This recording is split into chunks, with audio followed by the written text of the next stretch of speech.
धनपुरी की सड़कों पर जो कुछ भी हुआ यह सिर्फ एक राजनीतिक विरोध नहीं था, ये विरोध सत्ता, अफसरशाही और लोकतंत्र के टकराव की खुली किताब भी है। मुख्यमंत्री का काफिला आगे बढ़ रहा था, काली झंडे लहराई गई, नारे गूंजे और फिर अचानक ऐसा कांड किया, वह भी साक्षात उस जिले के कलेक्टर ने, मुखिया ने, जिसके बाद राजनीति की आग में अब ज्वालामुखी बन गई है। भीड़ को हटाने की कोशिशें हो रही थी, लेकिन सबसे ज्यादा निगाहें जिस पर टिकी वह थी उस जिले के कलेक्टर। वो भी डंडा थामे हुए थे। यहीं से सवाल उठने लगे, और सवाल भी ऐसे वैसे नहीं बल्कि सीधे व्यवस्था की जड़ों को कुरेदने वाले। पर अफसरशाही धीरे धीरे चमचागिरी में कैसे बदल रही है, जिसको समझेंगे तो इत्मीनान से ही। पर बताऊंगा कि विरोध करना आज लोकतंत्र में कितनी बड़ी मुसीबत बन गया है, कितना बुरा बन गया है, जिसके लिए आपको अंत तक बना रहना पड़ेगा। नमस्कार, मैं आदर्श पांडे और आप देखना शुरू कर चुके हैं दा लपेटा।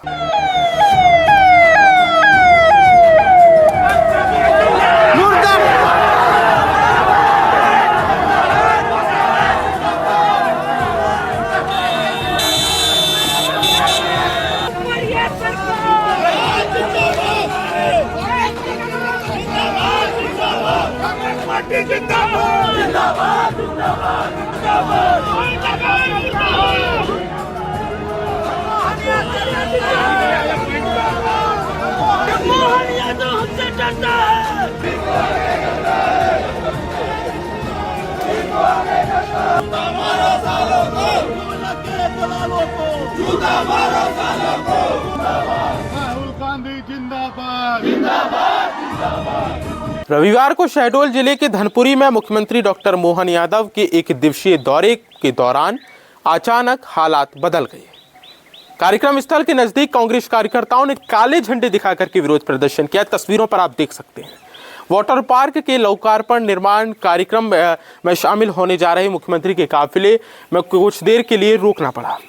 मौके पर तैनात सुरक्षाकर्मी तुरंत वाहनों से उतरे और प्रदर्शनकारियों को हटाने का प्रयास किया, लेकिन भीड़ पीछे हटने की तैयारी में नहीं थी। विपक्ष, जिसे प्रदर्शन करने का पूरा अधिकार है, शांतिपूर्ण तरीके से अपना काम कर रहा था। स्थिति तनावपूर्ण हुई। इस बीच जिले के कलेक्टर डॉक्टर केदार सिंह खुद मौके पर पहुंचे और स्थिति संभालने की कोशिश की। कोशिश कम, मुख्यमंत्री के सामने चमचागिरी को साबित करना था। घटना का वीडियो सोशल मीडिया पर तेजी से वायरल हुआ, जिसमें वे प्रदर्शनकारियों को हटाते नजर आ रहे हैं और इस दौरान लाठी का भी इस्तेमाल हुआ। कार्यकर्ताओं, प्रदर्शनकारियों पर कलेक्टर साहब ने खुद लाठी भांज दी। चमचागिरी और आला कमान के चरणों में नतमस्तक ये अधिकारी साहिब तमाम अधिकारों को कुचल रहे हैं, छाती फाड़ कर चढ़ रहे हैं। किस अधिकार, किस कानून के तहत यह काम किया, उस नियम का फिलहाल विमोचन बाकी है। बहरहाल यह मामला सिर्फ कानून व्यवस्था तक सीमित न रहकर राजनीतिक बहस का एक बड़ा मुद्दा भी है। कलेक्टर साहब क्या एक अफसर हैं या चमचा? प्रशासन के अनुसार इससे पहले ही कांग्रेस जिलाध्यक्ष अजय अवस्थी के नेतृत्व में करीब 40 कार्यकर्ता बुढ़ार स्थित बीओ कार्यालय के सामने प्रदर्शन कर रहे थे, जहां पुलिस ने उन्हें हिरासत में ले लिया। इसके बावजूद कुछ कार्यकर्ता दोबारा कार्यक्रम स्थल के पास पहुंच गए, काफिले को रोकने की कोशिशें की। इसके बाद बुढ़ार थाना पुलिस ने गोपालपुर तिराहे पर रास्ता रोककर सरकारी काम में बाधा डालने के नाम पर आरोप में 17 नामजद कांग्रेस कार्यकर्ताओं सहित अन्य लोगों पर मामला दर्ज किया। पुलिस का कहना है कि यह कार्रवाई कोतवाली में पदस्थ एक एएसआई के शिकायत पर हुई है। गंभीर धाराओं में मामला दर्ज है, सरकारी काम में बाधा। रविवार देर शाम पुलिस ने 3 कार्यकर्ताओं शेख साजिद, आशु चौधरी और सत्यम प्रजापति को गिरफ्तार कर तहसील न्यायालय में पेश कर जेल भेज दिया। प्रशासन का दावा है कि अन्य आरोपियों की तलाश भी जारी है, आगे की कानूनी कार्रवाई होगी। वहीं कांग्रेस ने विरोध करना लोकतांत्रिक अधिकार बताया और बेवजह हुई कार्यवाही पर भी विरोध तो दर्ज किया है, जो होना भी चाहिए। पर इस पूरे घटनाक्रम ने प्रशासनिक भूमिका को लेकर के कई गंभीर सवाल खड़े किए और खासतौर पर उस चमचे अधिकारी पर, उस कलेक्टर पर। वो सवाल जिन पर मैं आगे आऊंगा और आपको बताऊंगा कि वो क्या है। यूपीएससी सिविल सेवा, यूपीएससी जैसी परीक्षा पास करके ये आचरण एक कलेक्टर के लिए बर्दाश्त करने योग्य है या नहीं? तमाम प्रशासनिक अधिकारी अमलों की मौजूदगी में कानून को खुद हाथों में लेना उचित है या नहीं? यदि नहीं तो काम कीजिए, 2 काम। एक तो चमचों को पुरस्कृत कर दीजिए ऐसे लोगों पर, या कानून की धाराओं में रडार पर लीजिए, धाराएं दर्ज कीजिए, एफआईआर दर्ज कीजिए, या फिर बल प्रयोग और सीमा जिस तरीके से कलेक्टर ने लांघी उन पर कार्रवाई कीजिए।